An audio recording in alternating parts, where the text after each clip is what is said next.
हर किसी के लिए घर संभालना आसान काम नहीं होता है।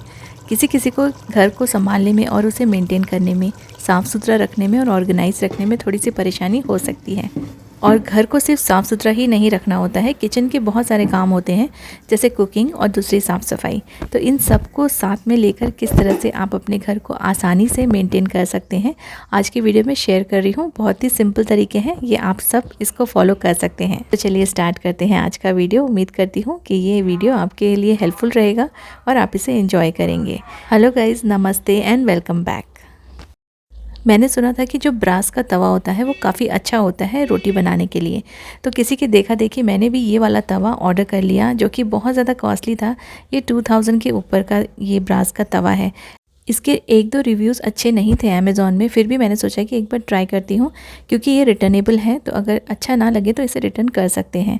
और इसे मैंने सिर्फ 2 बार यूज़ किया है और इसका जो साइड का जो पोर्शन है वो धीरे धीरे से काला होने लगा। और 2 बार यूज़ करने के बाद ही अगर इसका ये हाल है तो आगे जाके तो ये पूरा इसका जो कोटिंग है वो निकल जाएगा।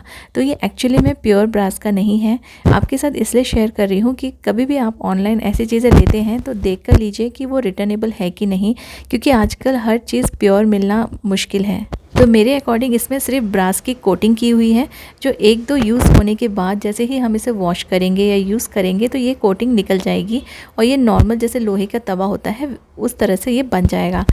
और जो बेसिक रोटी बनाने के तवे होते हैं वो नॉर्मली हमें 300-400 रुपये में या 500 रुपये में मिल जाते हैं। तो इतना पैसा पे करने के बाद भी अगर कोई चीज़ हमें क्वालिटी में अच्छी ना मिले तो इतने पैसे देकर ये सारा सामान लेना मेरे लिए वेस्ट ऑफ मनी है। तो इसको मैं रिटर्न करने वाली हूँ और ये ईज़िली रिटर्न हो जाएगा, क्योंकि विदिन 10 डेज़ मैं इसे रिटर्न कर रही हूँ। वैसे तो बर्तन और इस तरह की चीज़ें जो थोड़ी कॉस्टली होती है ये हमें शॉप में जाके ही लेना चाहिए, लेकिन अगर आप ऑनलाइन लेते हैं तो इसके रिव्यूज़ ज़रूर पढ़ लें। और कोई भी कॉस्टली चीज़ें लेने के पहले ये ज़रूर चेक कीजिए कि वो रिटर्नेबल है कि नहीं। अदरवाइज़ आपके जो पैसे हैं वो वेस्ट हो सकते हैं, क्योंकि कई बार चीज़ें नॉन रिटर्नेबल रहती है और नीचे ये पूरा इसका जो डिटेल होता है ना, प्रोडक्ट डिटेल, ये नीचे मेंशन किया रहता है। तो वो आप चेक करके लीजिए।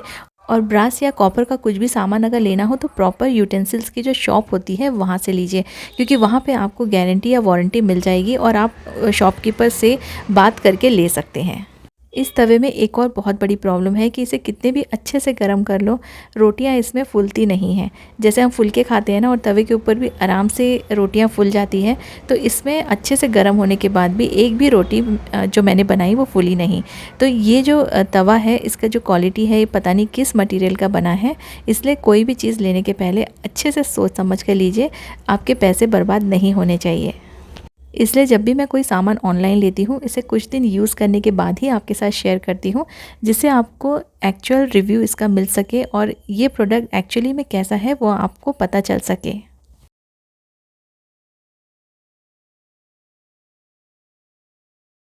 कुकिंग से रिलेटेड ही एक और टिप आपके साथ शेयर कर रही हूँ। अगर आप कुछ मसालेदार या तरी वाली चीज़ें बना रहे हैं तो आप इस तरह की मिट्टी की हांडी यूज़ कीजिए। इससे ना इसमें अलग सा फ्लेवर आ जाएगा। चाहे आप नॉनवेज बना रहे हो या वेज बना रहे हो, मिट्टी की हांडी या फिर मिट्टी का कोई भी पॉट यूज़ करने से वो मसाले का जो फ्लेवर होता है और जो टेस्ट होता है वो बिल्कुल चेंज हो जाता है और बहुत ही अच्छा सा फ्लेवर आता है। जैसे आप किसी रेस्टोरेंट वगैरह में खाते हैं उस तरह का फ्लेवर आपको आएगा। और आप इसे नॉर्मली जिस तरह से आप दूसरे तरीके के बर्तन, दूसरे मटेरियल के बर्तन यूज़ करते हैं गैस के ऊपर, सिमिलरली इसको आपको नॉर्मल तरीके से ही अपने गैस पे रख के यूज़ करना है। ना ये नीचे से जलेगा और ना ही ये ख़राब होगा और आपका जो खाना है वो काफ़ी टेस्टी बनेगा। मिट्टी के बर्तन अगर आप यूज़ कर रहे हैं तो हमेशा वुडन स्पैचुलास ही यूज़ कीजिए, क्योंकि स्टील के अगर आप चम्मच यूज़ करेंगे तो जब भी आप इसे सौते करेंगे तो जो नीचे का पोर्शन है मिट्टी वो स्टील के चम्मच के थ्रू निकल सकती है। लेकिन अगर आप वुडन स्पैचुलास यूज़ करेंगे तो ऐसी कोई भी प्रॉब्लम आप फेस नहीं करेंगे। मिट्टी के बर्तन का एक और बहुत बड़ा एडवांटेज ये है कि ये चारों तरफ से एक जैसा हीट हो जाता है और एक बार अगर ये गर्म हो गया तो खाना इसमें जलता भी नहीं है और एक तरीके से ये पूरे खाने को कुक करता है।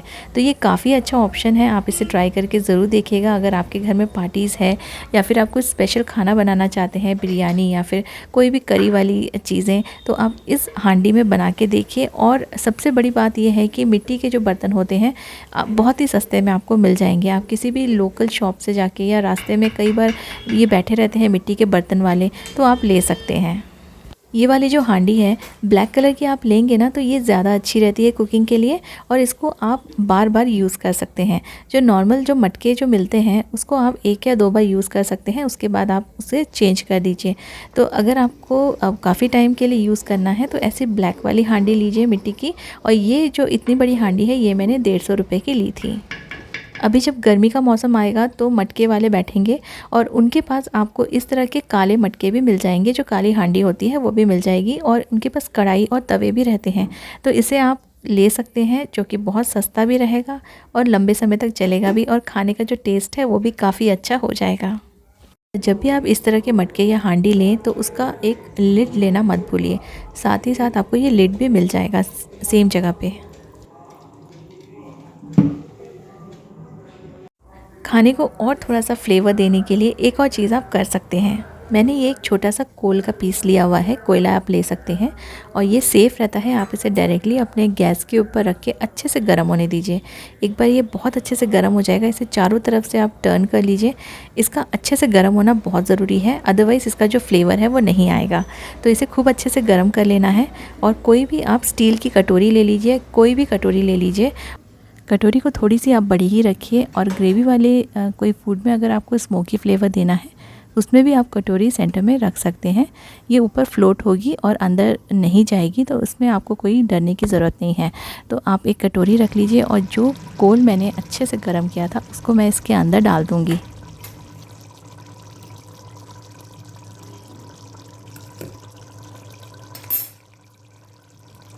और इस गरम कोल के अंदर आपको 1 चम्मच घी डाल देना है।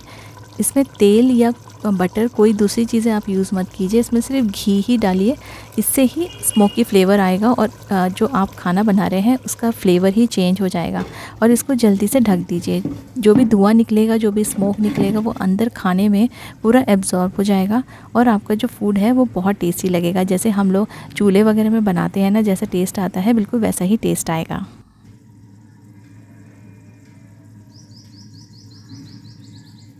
हम लोग के पास वार्डरोब्स में ऐसे ड्रॉवर्स ज़रूर होते हैं जिसमें हम लोग कई बार कपड़े रखते हैं या दूसरे सामान भी रखते हैं। तो यहाँ पे जो मेरा वार्डरोब है, यहाँ पे बहुत सारे ड्रॉर्स हैं जिसको हम लोग कपड़े रखने के लिए यूज़ करते हैं। तो मैं आपको हमेशा बताती हूँ कि मैं कुछ बास्केट्स यूज़ करती हूँ जिससे सामान सॉर्टेड रहते हैं, लेकिन हर जगह पे हम लोग बास्केट्स एंड ऑर्गेनाइजर्स यूज़ नहीं कर सकते। जहाँ पे ज़रूरत है उतने ही जगह पे हम बास्केट्स यूज़ करें तो अच्छा रहेगा, नहीं तो बहुत सारा हमारे घर में ना पसारा भी जमा हो जाता है अननेसेसरी। ये बास्केट्स फिर बहुत ज़्यादा यूज़ में नहीं आते हैं। तो इस ड्रॉर को सबसे पहले मैं साफ़ करने वाली हूँ, और इसको मैं किस तरह से अरेंज करूँगी, जो कि बहुत ही सिंपल तरीका है और कोई भी इस तरीके को फॉलो कर सकता है। जब भी आप डिसाइड करते हैं कि अपने वार्डरोब को थोड़ा सेट करेंगे, ड्रॉर्स को या कहीं भी किसी भी कैबिनेट को, तो उसको क्लीन ज़रूर कर लीजिए कोई भी चीज़ नई उसमें सेट करने से पहले। इससे आपकी क्लीनिंग भी हो जाएगी और आपको चीज़ें सेट करने में आसानी भी होगी। अगर आप गीले कपड़े से साफ़ करते हैं तो या तो उसको ड्राई कपड़े से अच्छे से आप पोंछ लीजिए, या फिर थोड़ा देर रुक जाइए ताकि वो अच्छे से सूख जाए। अब यहाँ पे कोई भी फैंसी चीज़ें मैं यूज़ नहीं कर रही हूँ, कोई बास्केट यूज़ नहीं कर रही हूँ। नॉर्मली जो हमारे घर में न्यूज़पेपर्स होते हैं उसे मैं यहाँ पे स्प्रेड कर रही हूँ। तो नीचे का जो पोर्शन है ना वो अच्छा भी दिखेगा और हमारे जो कपड़े हैं वो ख़राब भी नहीं होंगे। आपको कोई भी महंगे बास्केट्स और मैट्स यूज़ करने की ज़रूरत नहीं पड़ेगी। न्यूज़पेपर से ही आपका काफ़ी अच्छा काम चल जाएगा, और इससे यहाँ का जो एरिया है, ड्रॉर का जो स्पेस है, वो नीट एंड टाइडी भी दिखेगा। 2 या 3 लेयर के न्यूज़पेपर्स आप अच्छे से स्प्रेड कर दीजिए, और इसके ऊपर फिर आप अपने कपड़ों को सेट करके रख सकते हैं। तो इस ड्रॉवर में मैं कोई भी बास्केट, छोटा बड़ा कोई भी बास्केट यूज़ नहीं कर रही हूँ, और ना ही कोई ऑर्गेनाइज़र यूज़ कर रही हूँ, क्योंकि यहाँ पे मुझे सॉर्ट करके नहीं रखना है कपड़े। जो भी कपड़े हैं सब एक साथ रखना है। तो ये मेरे जो घर के कपड़े हैं वो एक साथ ही मैं रखती हूँ। इसके लिए मुझे बास्केट्स यूज़ करने की यहाँ पे ज़रूरत नहीं पड़ रही है। तो जब हम बास्केट यूज़ नहीं करते हैं तो थोड़ी बहुत जो स्पेस होती है ना वो वेस्ट होने से बच जाती है, क्योंकि कई बार बास्केट्स हमारे ड्रॉर्स के अकॉर्डिंग नहीं होते हैं और उनसे हमारा जो स्पेस है वो थोड़ा सा वेस्ट भी हो सकता है। दूसरी बात जो आप ध्यान रखिए अपने वार्डरोब को सेट करते समय, आप अपने कपड़ों को एक साइज़ का फ़ोल्ड कीजिए। घंटों हमें वेस्ट नहीं करने हैं कपड़ों को प्रोफेशनली फ़ोल्ड करते हुए, लेकिन उसे एक साइज़ का अगर आप फ़ोल्ड करेंगे जिसमें आपको ज़्यादा समय नहीं लगने वाला है, एक बार अगर आपको प्रैक्टिस हो गई तो ये स्पेस भी बचेगा और ना ये दिखने में भी अच्छे लगेंगे। तो यहाँ मैंने इन सब को एक साइज़ का फ़ोल्ड किया हुआ है, चाहे वो बड़े ड्रेस हो या छोटे ड्रेस हो। तो ये एक जैसे मैंने साइज़ में इनको फ़ोल्ड करके एक लाइन से मैं रख रही हूँ, जिससे एक साथ बहुत सारे कपड़े यहाँ पे फिट बैठ जाएंगे और दिखने में अच्छे लगेंगे और आपको निकालने और रखने में भी आसानी होगी। बहुत ही छोटी छोटी बातों से भी फ़र्क पड़ता है कि हम किस तरह से अपने चीज़ों को रख रहे हैं, और उससे भी हमारे घर को मेंटेन करने में या ऑर्गेनाइज रखने में हमें हेल्प मिलती है। और यहाँ पे कोई भी फैंसी ऑर्गेनाइज़र, महंगे बास्केट्स मैंने यूज़ नहीं किए हैं। यहाँ पे एक ही लाइन में बहुत सारे कपड़े मैंने फिट करके रख दिए हैं। अब यहाँ काफ़ी सारी स्पेस खाली है जिसमें बहुत सारे और भी कपड़े आ जाएंगे। तो इससे आपके छोटे से वार्डरोब में आपको काफ़ी सारे कपड़े रखने में हेल्प मिलेगी और आपका जो वार्डरोब है वो लंबे समय तक ऑर्गेनाइज रहेगा। इसके नीचे का जो ड्रॉर है उसको भी मैंने खाली कर दिया है और उसको भी मैं अच्छे से क्लीन करके यहाँ पे न्यूज़पेपर स्प्रेड करके रख दूँगी। और फिर दूसरे जो सामान है वो यहाँ पे इजीली मैं एडजस्ट करके रख सकती हूँ। तो ऐसे में आप अपने वार्डरोब को बहुत ज़्यादा फैंसी ऑर्गेनाइज़र यूज़ करने के बदले ऐसे सिंपल न्यूज़पेपर से कवर कर लीजिए और आप फिर अपने कपड़ों को रख दीजिए। जिन कपड़ों को आप साथ में रख सकते हैं और आपको अलग अलग रखने का कोई टेंशन ना हो, तो आप एक साथ ऐसे रख सकते हैं। जब हम एक ही ड्रॉअर में अलग अलग चीज़ें रखते हैं तब हमें बास्केट यूज़ करना चाहिए, जिससे कि वो एक साथ मिक्स ना हो जाएं। तो मैं दूसरा वाला ड्रॉअर आपके साथ शेयर कर रही हूँ, जहाँ पे मैंने अलग अलग बास्केट यूज़ किए हैं और ट्राई किया है कि अलग अलग शेप के, अलग अलग साइज़ के बास्केट यूज़ करके ऐसे इन्हें एडजस्ट करूँ कि थोड़ा सा भी स्पेस जो है वो वेस्ट ना हो। और क्योंकि मैं यहाँ पे जो कपड़े रख रही हूँ, इसमें टॉप है, पैंट्स हैं, इनर्स हैं और सॉक्स हैं, तो ये एक दूसरे के साथ मिक्सअप ना हो और फिर ढूंढने में हमारा टाइम वेस्ट ना हो, तो इसलिए मैंने यहाँ पे बास्केट यूज़ किया है। बाकी ये जो ड्रॉर्स हैं ये सब एक ही साइज़ के ड्रॉर्स हैं। तो अगर आपको भी अलग अलग चीज़ें रखनी है एक ही ड्रॉअर में, तब आप वहाँ पे ऐसे ऑर्गेनाइजर्स या फिर बास्केट्स यूज़ कीजिए। लेकिन आप उसका जो साइज़ है वो पहले चेक कर लीजिए ख़रीदने के पहले। आपके वार्डरोब में ये ऐसे फिट आना चाहिए कि थोड़ा भी स्पेस वेस्ट ना हो। इस तरह से आप बहुत सारी चीज़ें एक साथ एक ही ड्रॉअर में रख पाएंगे बिना किसी परेशानी के, और यहाँ से आपकी चीज़ें जो है मिक्सअप नहीं होंगी। ऐसे ही कुछ सिंपल तरीके यूज़ करती हूँ मैं अपने घर के छोटे छोटे सामान को ऑर्गेनाइज़ रखने के लिए, ताकि मुझे आसानी हो और बहुत ज़्यादा काम भी ना बढ़े।